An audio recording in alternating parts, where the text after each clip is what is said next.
comme vous le savez, la question de l'aliment pour l'élevage, c'est le maillon le plus faible pratiquement de la chaîne de l'élevage.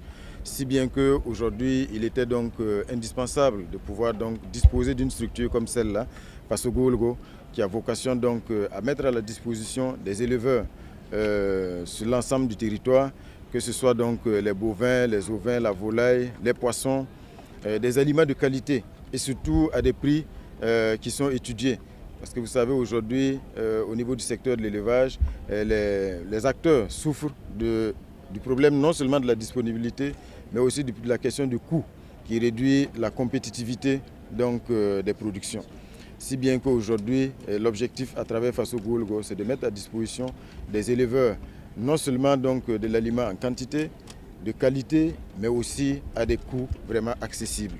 Ce qui va permettre donc de mieux structurer non seulement la filière, mais permettre aussi aux éleveurs d'accéder à ces aliments-là à des coûts acceptables qui permettent donc de garantir la rentabilité aussi de leur production. L'autre élément également, c'est que, comme vous le savez, aujourd'hui, il y a bien sûr dans l'offensive agro-pastorale et halieutique la question aussi du poisson, ce qui signifie qu'il faut aussi mettre à la disposition de tous les opérateurs, tous ceux qui ont accepté d'investir dans ce secteur halieutique-là, de l'aliment.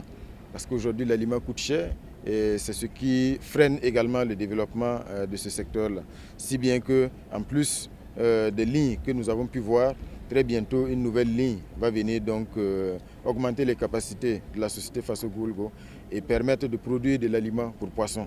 À ce stade, les lignes qui existent ont une capacité d'à peu près 100 tonnes jour. La ligne poisson qui va venir plus tard aura une capacité de 50 tonnes jour et à court et moyen terme, comme le directeur général l'a indiqué, l'objectif c'est de disposer aussi d'unités de production, une à Bobo-Dioulasso et une autre à Bagré.